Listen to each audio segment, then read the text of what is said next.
Hola, buenos días. Vamos a comenzar el día de hoy. Les saludo con muchísimo gusto. Espero que estén excelente y ya estamos en la semana 5. Si bien no estamos como recién comenzando, ya vamos un poquito más adentrados.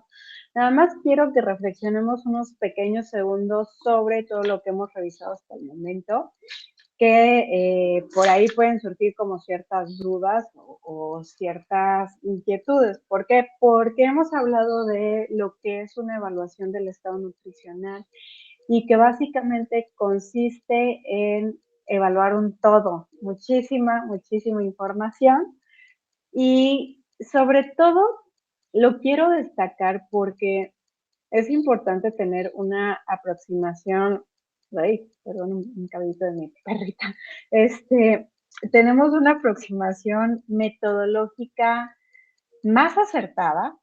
Entonces, nosotros en nuestro diagnóstico vamos a ser muchísimo más precisos, ¿sí? Sobre todo porque el proceso de la asistencia nutricional, recuérdenlo, por favor, es así como su persinarse, ¿no? Siempre va a ser que ustedes hagan una valoración, una evaluación exhaustiva de todos los componentes, lleguen a lo que es la determinación de poder identificar el diagnóstico nutricional, puedan establecer un plan de intervención que va a seguir el paciente y sobre todo ahí recuerden algunos tips como que desde que van a establecer ese plan le puedan decir ustedes al paciente cuánto tiempo va a tomar para que no espere que en una semana pierda 20 centímetros de cintura y ya todo resuelto, ¿no?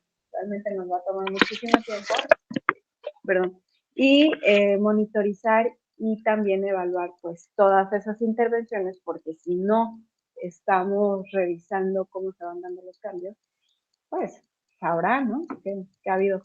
Y también recuerden que cualquier falta de resultados también es un resultado, porque entonces a lo mejor las metas fueron muy ambiciosas o se plantearon muchísimos objetivos que no estuvieron bien delimitados. Entonces, es muy importante todo esto. Reitero, les da una aproximación metodológica más que sí. Lo vimos de forma muy global. Ahorita ya nos estamos adentrando a toda la parte de la antropometría, que justamente nos quedábamos hablando del modelo de los dos niveles que surge desde el 42, ya tiene un poquito de tiempo. Y pues, por ejemplo, las condiciones de vida que tanto han cambiado, pues un montón, ¿no? Entonces, continuando aquí, que creo que esta diapositiva era la que íbamos a comenzar, pues es el modelo de los 5 niveles principalmente. Este modelo de los 5 niveles lo habíamos mencionado, no se traslapan porque me habla de diferentes cuestiones, ¿no? Principalmente. Ahora, ahora, en esencia, pues aquí es importante destacar, sea con el modelo de los 2 niveles, de los 5 niveles, el de los 2 compartimentos, 5 niveles, perdón. La antropometría es una aproximación metodológica a evaluar y es un indicador objetivo de las dimensiones físicas y de la composición corporal. Tiene beneficios porque, por ejemplo, en los niños nos permite evaluar el crecimiento lineal. Decimos si es acorde, es armonioso o no. Dentro de las ventajas que tiene la antropometría, es fácil de usar, nada más que sí requiere un tanto de capacitación. Tiene un costo bajo porque podemos sacar medidas antropométricas sencillitas y efectivas.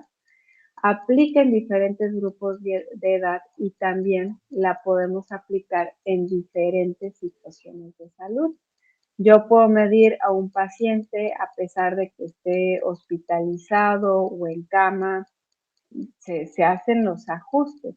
Sin embargo, ojo, actualmente la disyuntiva que van a encontrar y que puede surgir es que se mencione, ¿no? Pues ahorita ya casi que hablamos de estigmas y que es discriminación y todo esto. Ojo, es que, a ver, espérenme tantito, no vamos a usar tantito los micrófonos. Entonces, les estoy platicando esto porque ustedes como nutriólogos en formación es importante que sepan utilizar la antropometría, sepan que hay limitaciones, ¿sale? Hay fuentes de error, que ahorita las vamos a platicar. Entonces, lo que te da la antropometría no es una verdad absoluta. En este sentido, y sacándome una palabra rimbombante, no vamos a hacer antropometrismo, antropocentristas, ¿no? Decir que yo únicamente a través de la antropometría hago el diagnóstico nutricional, porque reitero, metodológicamente está mal. ¿Por qué? Porque no estoy considerando bioquímica, clínica, dietética y todo lo que compone las esferas de un individuo, ¿vale? Entonces, no hay que satanizar la antropometría.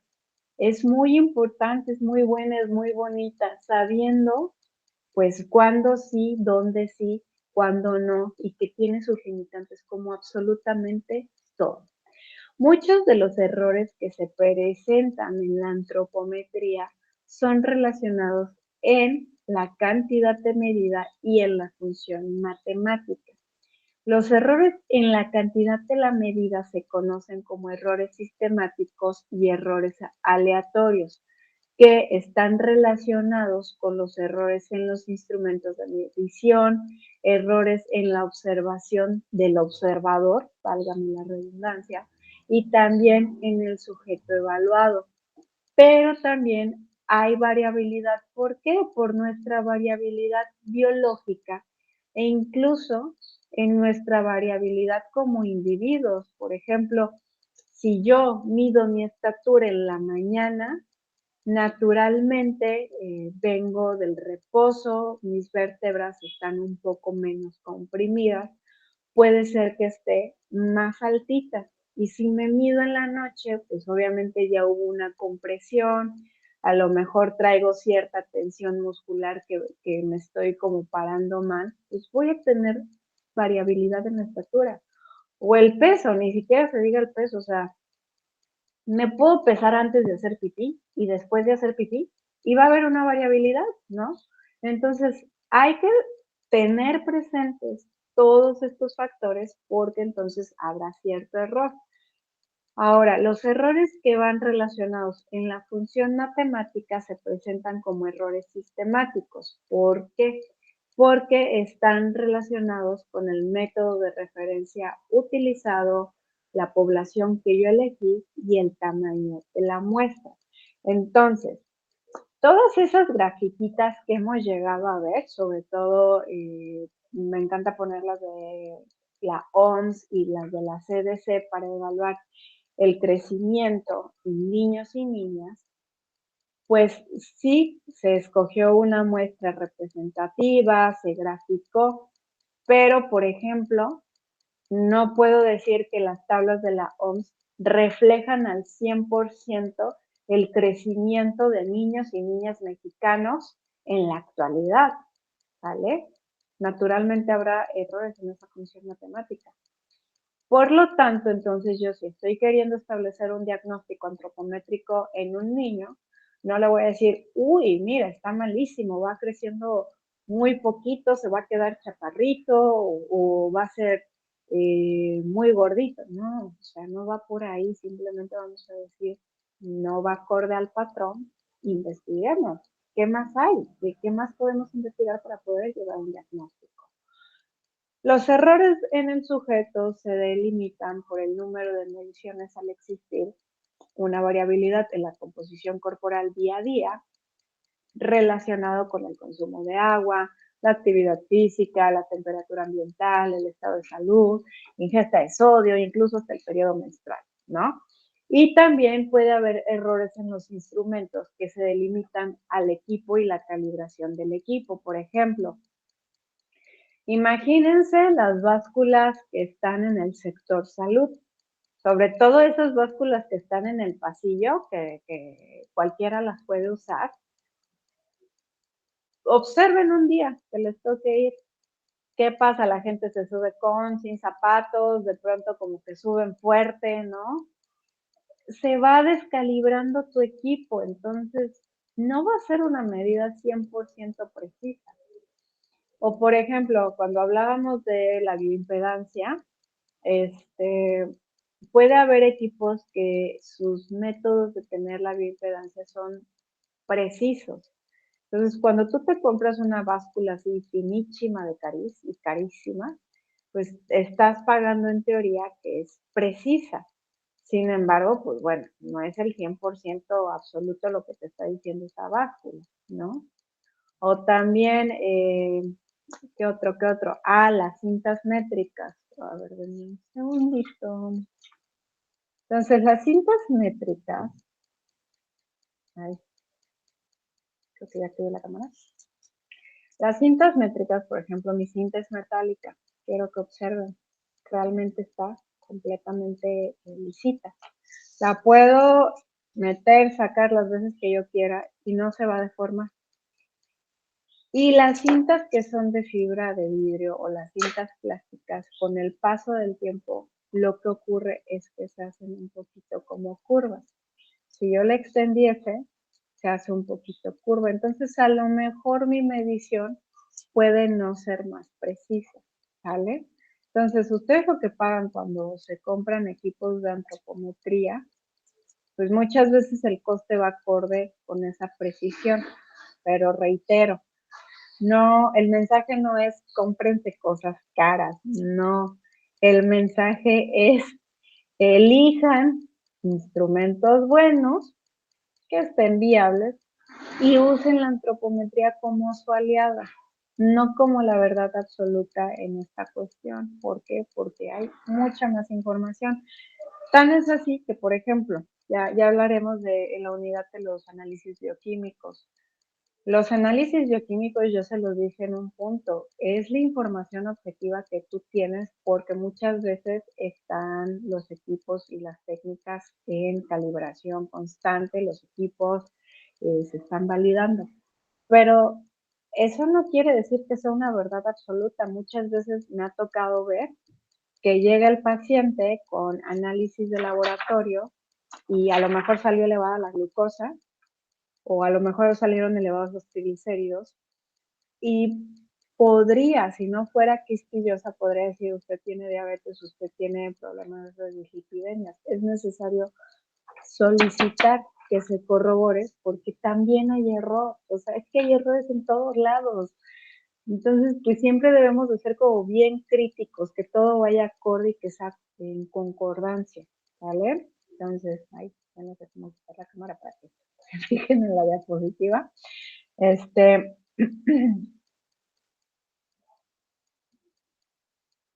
Sí, entonces, regresando en esta parte, les decía anteriormente que puede haber errores en el observador. Aquí les voy a platicar de un aspecto importante, sobre todo porque ahorita como estamos cursando la licenciatura en línea, tiene su grado de complejidad. Entonces, los errores en el observador van relacionados con la precisión y con la exactitud, para lo cual es necesario comprender dos aspectos. La precisión o la confiabilidad determina que en mediciones repetidas se obtendrá el mismo valor cuando se realicen condiciones similares y con el mismo equipo. Es decir, por ejemplo, yo estoy utilizando la misma báscula, el mismo estadímetro para medir población infantil en las mañanas, de lunes a viernes. Y esas mediciones que yo haga deben de ser similares en esos mismos niños. Es decir, mido al grupo quinto A 3 veces. Y en esas 3 veces, los valores entre, por ejemplo, Juan Pérez, Mari Díaz, deben de ser similar. A lo mejor en la primera medición de estatura me midió 1,46, en el siguiente me midió 1,46.2 y en la tercera medición me midió 1,45.9, ¿sale? pues ahí podemos decir que guardan cierta concordancia. También resulta que medí a Mari Díaz, bueno, pesé a Mari Díaz, a lo mejor en el primer pesaje me dio 30.100, en el segundo 30.100 y en el tercero 30 cerrados, ¿no? Entonces, eso me está diciendo que mis medidas son precisas, son confiables. Ahora, otra cualidad importante es la exactitud o la validez, es decir, que la medición corresponde al estado verdadero de lo que se está midiendo. Y ahí se van a quedar como de, ¿what? ¿Cómo es eso? Entonces, siempre es importante comparar los datos obtenidos de las mediciones de un observador que esté en entrenamiento con uno que ya tiene entrenamiento. Aquí, por ejemplo, del ejemplo de la parte de la exactitud, pues a lo mejor nos vamos a prácticas, Ciania y Carla, ustedes, digámoslo así, están en entrenamiento, yo ya tengo cierta, bueno, ya tengo el entrenamiento, no que no. Entonces, pues yo tomo unas mediciones y sus mediciones deben de ser semejantes a las mías, no va a ser que Mari Díaz, a lo mejor resulta que Carla la pesó y le pesó 35, porque ahí pudo haber ocurrido algo. Entonces, esto lo menciono porque si se encuentra una diferencia de 20 o más milímetros para la estatura, circunferencia de brazo, la medición no es adecuada. Bueno, se los digo en centímetros, ¿no? Que fuera mucha la diferencia. Y si la diferencia va de los 0 a los 5 milímetros, pues es adecuada. O sea, al medio centímetro, de 0 a medio centímetro. Si ya hay 2 centímetros de diferencia, pues no. O sea, tripas corazón, tenemos que revisar cómo está haciendo tu técnica o cómo estás colocando a la persona o cómo te estás acomodando tú, porque a lo mejor ahí es donde está el error. Ahorita vamos a hablar de las técnicas de medición. Entonces, para las mediciones del peso, se considera adecuado cuando la variabilidad va de los 0 a los 100 gramos y ya no es tan buena, podríamos decir que es inadecuada cuando va del medio kilo o más. Y en los pliegues, por ejemplo, en el caso del pliegue cutáneo tricipital, una medición correcta es cuando la variación es de los 0 a los 9 milímetros. Entonces, se los explico porque también el cómo nos capacitemos adecuadamente en la toma de mediciones va de la mano con el diagnóstico. Entonces, en el librito del ABC de la evaluación del estado nutricional, sobre todo, échenle ojo, súper crítico, hay un anexo de las técnicas de medición. Observen cómo están midiendo. Por ejemplo, voy a activar otra vez la camarita. Por ejemplo, supongamos que yo voy a que me midan y traigo una diadema y no me la quitan. Error. Otra cuestión, cómo yo esté acomodando mis orejas respecto al borde del ojo, porque muchas personas cuando las mides te hacen esto, te alzan la cabecita. Entonces tienes que acomodarlo en un mismo plano. Entonces también, si los ven midiendo así, error. Y sobre todo, también, por ejemplo, cómo están acomodando los piecitos. Normalmente los talones van juntos y las puntas ligeramente separadas. A veces la gente, sobre todo, les digo, cuando van en sector salud, que lo mide algún otro profesional de la salud, pues los pies van separados o a lo mejor están las rodillas chuequitas. Todos esos detalles importan y muchísimo, porque reitero, que hay errores, hay errores. Entonces debemos de aprender a minimizarlos. Y ahora sí, hablar de lo mero bueno, el equipo y la medición, ¿no? Muchas mediciones existen, nos permiten evaluar el estado de nutrición porque muchas veces existen patrones de referencia, mientras que algunas otras mediciones quizá no tienen un patrón de referencia, pero nos sirven para un monitoreo y un seguimiento del individuo. Entonces podemos decir, se ha mantenido todo. Ahora, en cuanto al equipo, existe una variedad de equipos en el mercado, pero no todos pueden ser empleados porque pueden no contar con los criterios de calidad. Era lo que les decía, a veces cuando tú pagas una marca, pues lo que estás pagando es eso, la calidad. Entonces, en la parte del estadímetro o incluso un infantómetro, pues es esta guía vertical u horizontal graduada con una base móvil que se hace llegar a la cabeza de la persona que se esté evaluando y esa base móvil gira, perdón, ¿cuál gira? Se mueve, ajá, se desplaza sobre la misma guía vertical. Entonces, muchas veces están fijos a una pared cuando están verticales. La pared tiene que ser una pared sin zoclo y la longitud va desde los 220 metros en adelante, o sea, hasta el máximo 220. Y tiene una precisión de 1 milímetro, es decir, vamos a encontrar diferencia de 1 milímetro.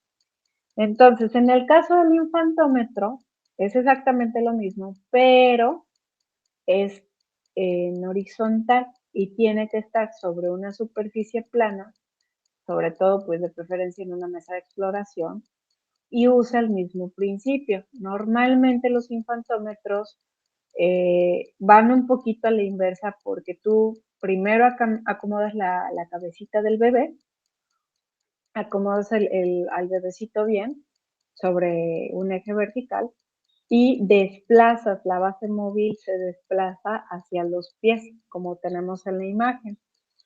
Por ejemplo, el estadímetro que está del lado de izquierda, no, derecho, es marca Seca, que es de las marcas más comerciales y pues de las más confiables, ¿no? Realmente es muy, muy precisa. Igual el infantómetro es marca Seca, nada más que no me acuerdo de los modelos.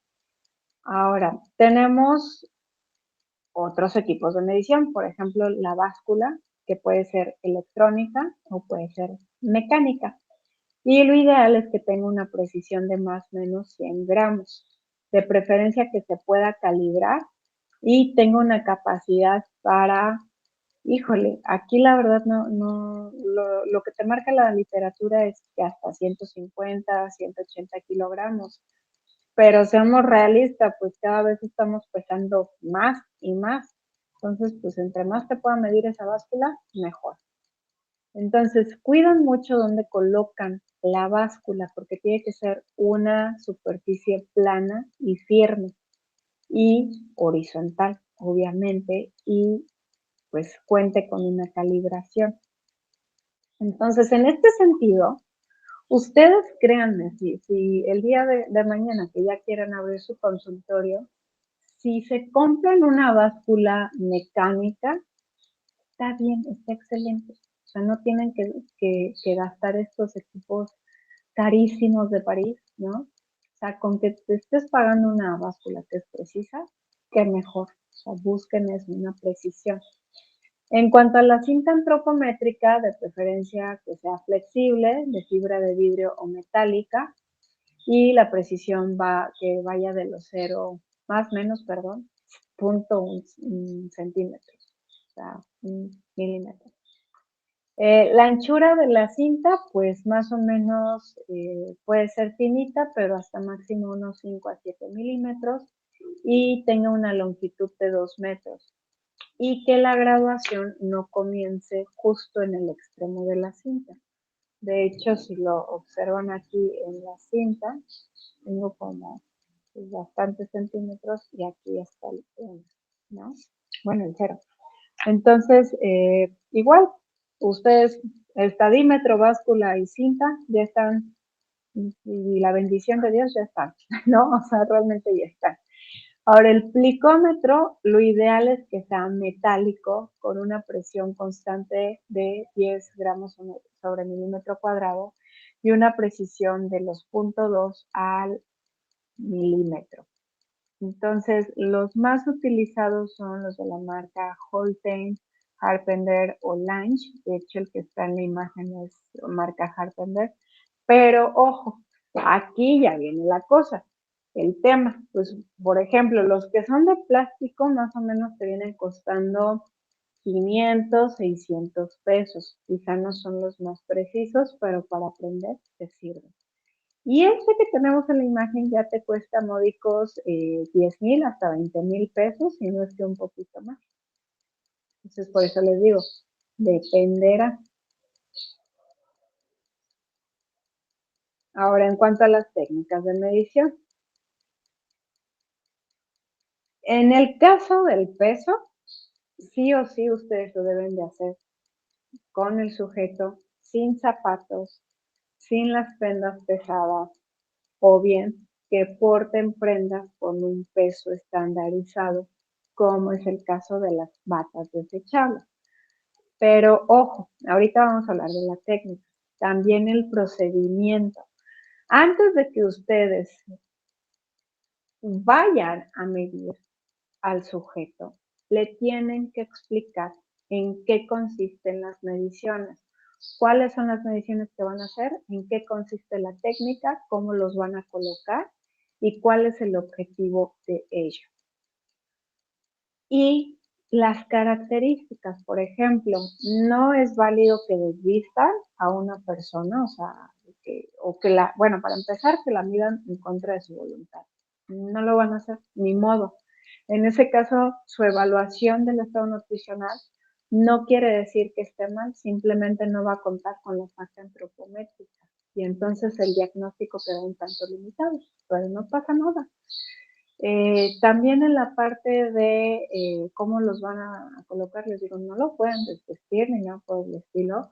Si ustedes quieren ser precisas, pues bueno, será por parte de ustedes que cuenten con esas batas desechables, pero nada de andar quitando ropa a la gente para nada.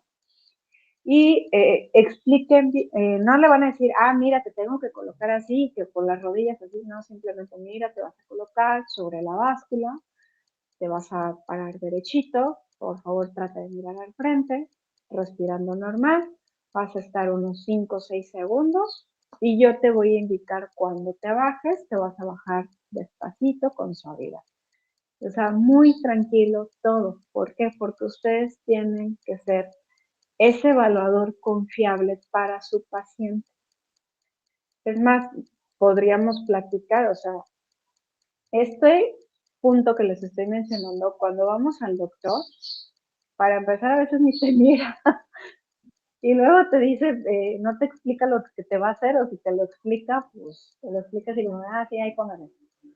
Entonces es bonito cuando tú recibes una atención cálida y personalizada, ¿no? Traten de hacer lo que les gustaría recibir.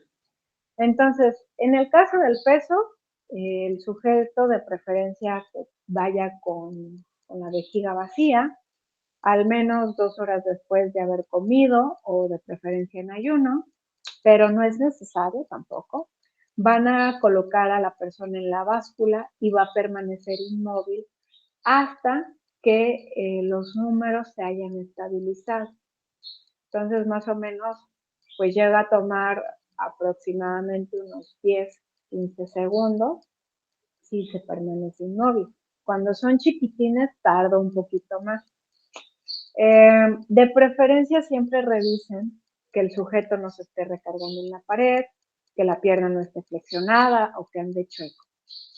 Van a notar el peso cuando ya se estabilizaron los números de la báscula, y la báscula debe de ir en donde ustedes puedan consultar fácilmente el peso. Por ejemplo, si colocan la báscula viendo directamente a la pared, sorpresa, para ustedes les va a costar trabajo ver el número, ¿no? Van a estar así como de, oye, ¿me das permiso? Pues no. Entonces la van a colocar donde puedan ver fácilmente el peso y se van a ajustar a los 100 gramos más cercanos. Por ejemplo, las digitales normalmente te dan números, no sé, a lo mejor fueron 45 kilos con 127 gramos, ¿no? Para fines prácticos puedes poner 45, 120, 45.120, o 45, 100, ¿no? Dependiendo. Y de preferencia, colocar el horario de la toma de peso y cualquier variabilidad que puede influir. O sea, a lo mejor lo estamos pesando el lunes y les está platicando que el fin de semana tuvo excesos, pues obviamente lo anoto y digo, oye, o sea, lo tomo en consideración porque sé que va a cambiar a la siguiente medición, ¿no? No espero que sea normal, por el contrario. En el caso de la estatura, el sujeto debe estar descalzo, de pie, sus taloncitos unidos, sus piernas rectas y sus hombritos relajados. Aquí les quiero hacer énfasis en algo. ¿Se acuerdan cuando hablábamos de las deficiencias de vitamina D y cómo las piernitas pueden quedar diferentes? Se los saco a relucir porque de pronto les va a pasar con algunos pacientes que cuando ponen sus taloncitos juntos y las puntas de los pies un tanto separadas, las rodillitas pueden quedar disparejas. Entonces, en ese caso, siempre chequen ustedes cómo están las rodillas, tienen que estar parejitas y prioricen. Explíquenle al paciente, ya que lo están observando, ¿sabes qué?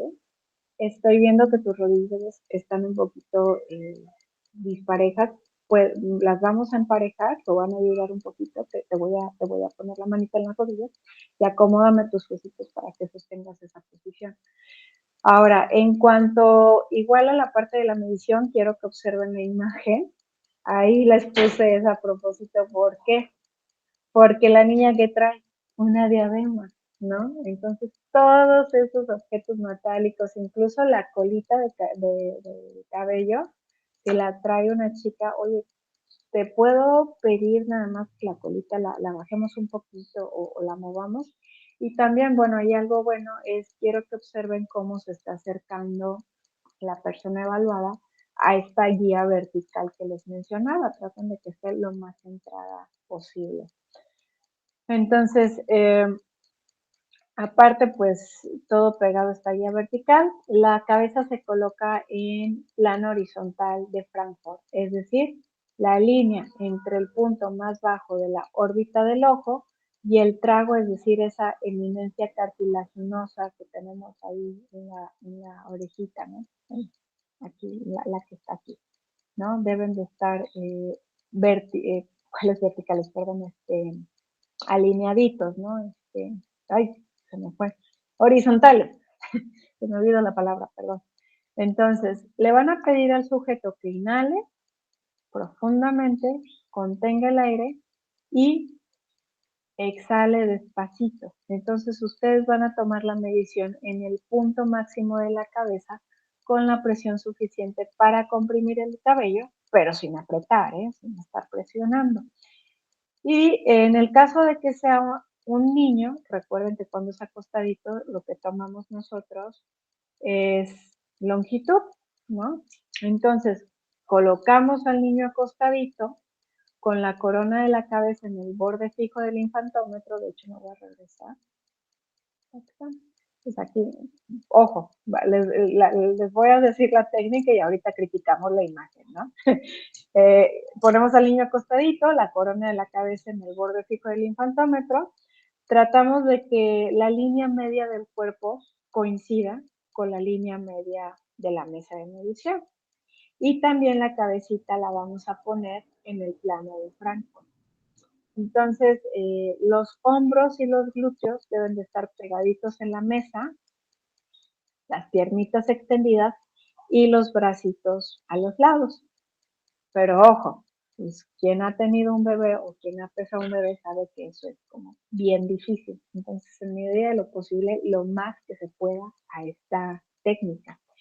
Entonces, de preferencia, aquí nos apoyamos con papis, porque el evaluador sostendrá la cabeza al final de la mesa, de preferencia pues que sea el papá el que lo esté distrayendo, y el segundo evaluador, o la otra persona, de preferencia ustedes, van a sostener las rodillitas con una mano y con la otra van a desplazar la barrera hasta que toquen las plantitas. Y la medición se registra al punto 1 centímetro más cercano. Ahora, nada más lo decía de chiste la técnica aquí en la foto, porque bueno, vemos al bebito con la cabeza un poquito inclinada, los bracitos movidos, apenas como que va a acomodarle las piernitas y va muy diferente de lo que les estoy diciendo, o sea, Como no está el papá, pues por ejemplo el papá nos hubiera podido ayudar a mantener la cabecita en forma correcta, ¿sale?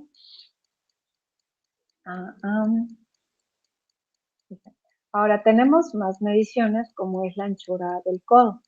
Por ejemplo, aquí se colocan los brazos de un vernier de brazos largos, con el aparatito que nosotros estamos viendo aquí, y se colocan sobre los epicóndilos del húmero, es decir, estos huesitos, estas prominencias que tenemos en los coditos, ¿no? Bueno, sí, sí, son como los huesitos, los que están ahí salidos. Flexionan sus huesitos y sus coditos, perdón, y los van a sentir. Entonces, ustedes se deben de parar justo frente al sujeto y el sujeto debe de mantener su codo flexionando, formando un ángulo de 90 grados, mostrando el dorso de la mano a ustedes, al medidor. Entonces, ustedes deben de ubicar los huesitos, los epicóndilos del húmero, y van a comprimir la piel del codo para asegurar que se está midiendo la estructura ósea. Como está un poquito inclinado el huesito, si lo tocan, pues ya es más, si ven, queda un poquito inclinadito, pues obviamente los bracitos del vernier no van a quedar paralelos, porque de hecho la medición es distal a lateral. Entonces registran el valor al punto 1 centímetro más próximo.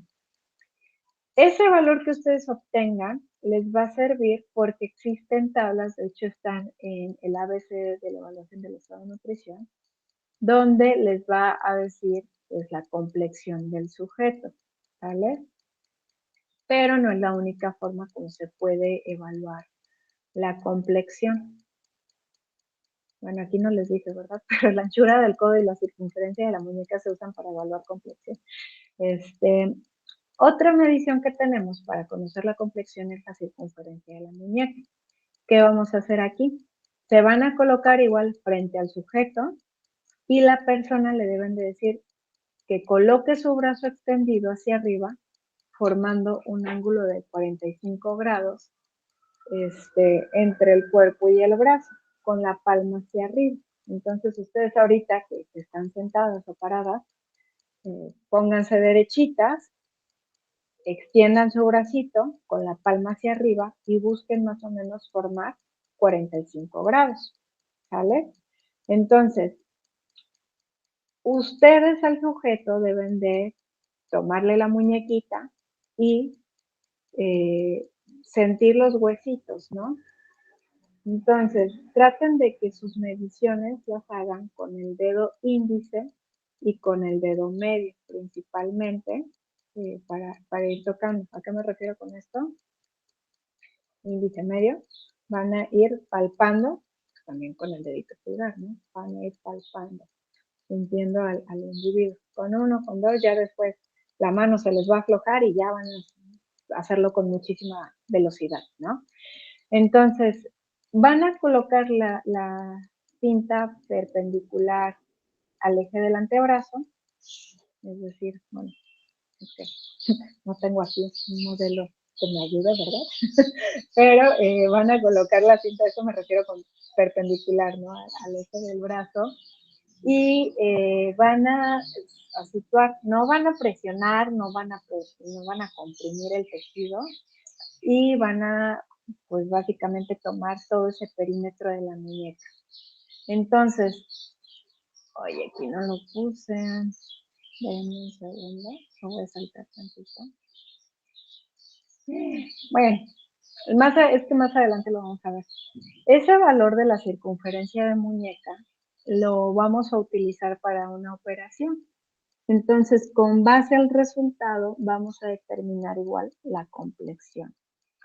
Ahora, los pliegues cutáneos, hay muchísimos, muchísimos pliegues que se pueden medir. De verdad, muchísimos pliegues. Ya me acordé del detalle de esta diapositiva. Ahorita les hablo de los pliegues. Es que para hablar de pliegues, primero les tengo que hablar de la circunferencia de brazo. Entonces empiezo por ese y ahorita me regreso a los pliegues.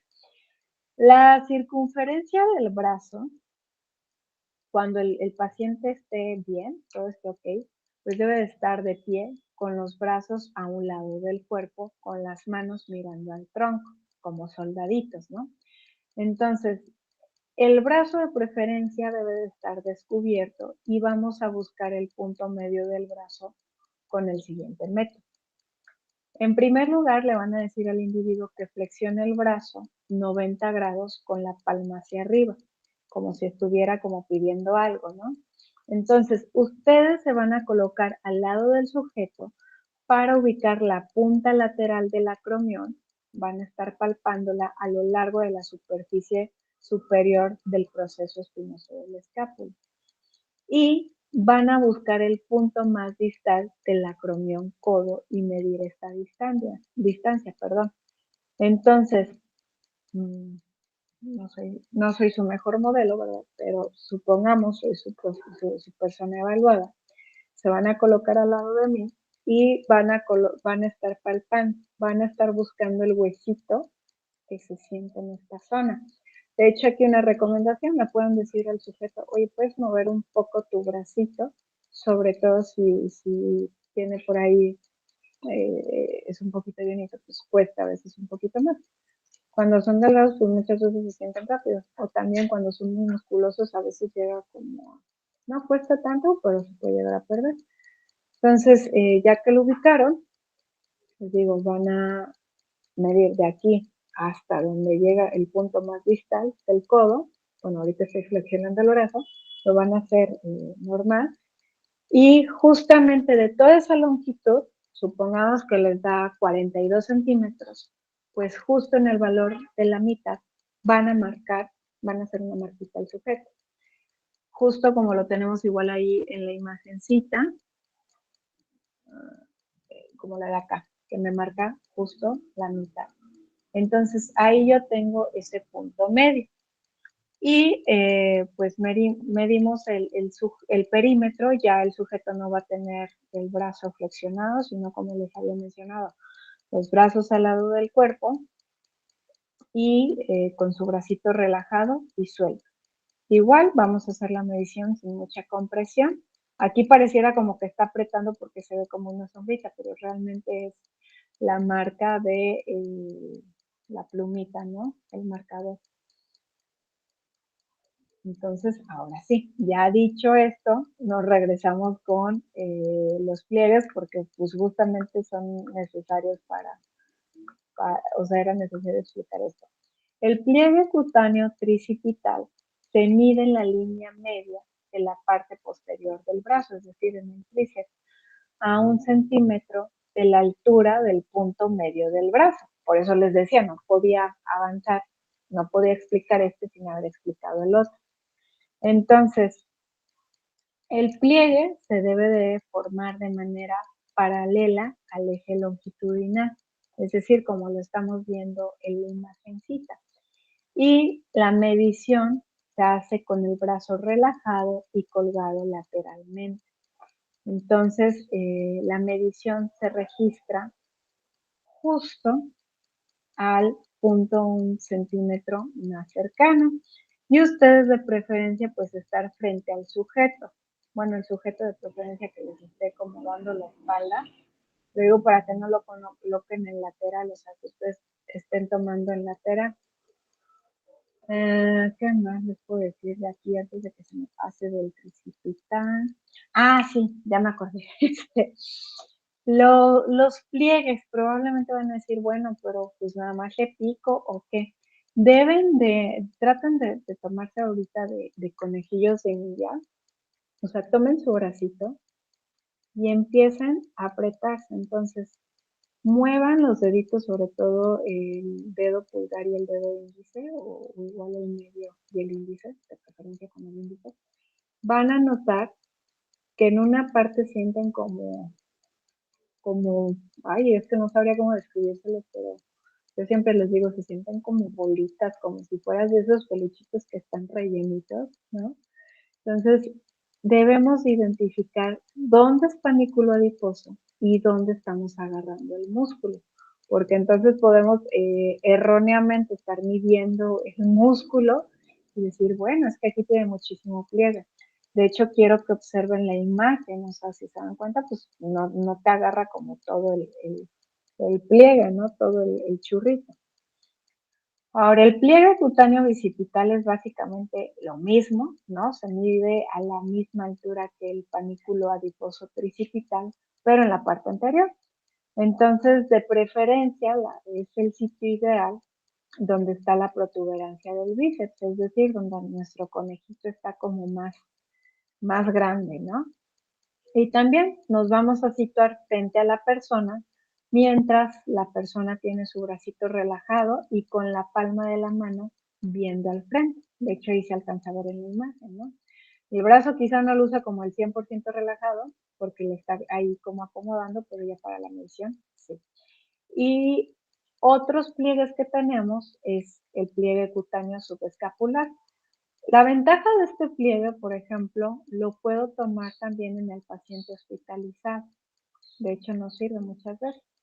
Entonces, el lugar de la medición es el ángulo interno debajo de la escápula, de nuestro huesito, ¿no? Que corresponde a un ángulo de 45 grados respecto a la columna vertebral. De hecho, si lo observan, aquí tenemos la columna, aquí está el sitio, pero quiero que observen que está angulado el cómo se está tomando el pliegue. De hecho, sigue las líneas naturales del corrimiento de la piel, ¿no? Y pues el sujeto de preferencia recto, confortable con sus bracitos relajados al lado del cuerpo, se palpa el ángulo inferior de la escápula con el pulgar izquierdo y en este punto se hace coincidir con el dedo índice y se desplaza hacia abajo. Entonces rota ligeramente en sentido de las manecillas del reloj y la medición se registra en el punto 1 centímetro más cercano. Y también tenemos el pliegue cutáneo suprailíaco, que se mide arriba de lo que es la cresta ilíaca, en la línea media axilar, perdón, en forma oblicua. De hecho, pues miren, aquí está la línea, ¿no? Está por encima de la cresta ilíaca, pero si se dan cuenta, no es un pliegue que lo haga o vertical o que lo haga horizontal, sino que es con 45 grados respecto a la línea media. Y va en dirección anterior y descendente hacia la zona genital. Entonces, el sujeto de preferencia que esté con los pies juntos, los bracitos relajados y de preferencia que estén los bracitos al lado del tórax para que se pueda medir el sitio sin problema. Son como los más utilizados. Si se dan cuenta, la plicometría pues sí tiene cierta complejidad. ¿Por qué? Porque implica como más entrenamiento a comparación de la estatura, el peso y la circunferencia. Más no es imposible. Denme un segundito para tomar agua.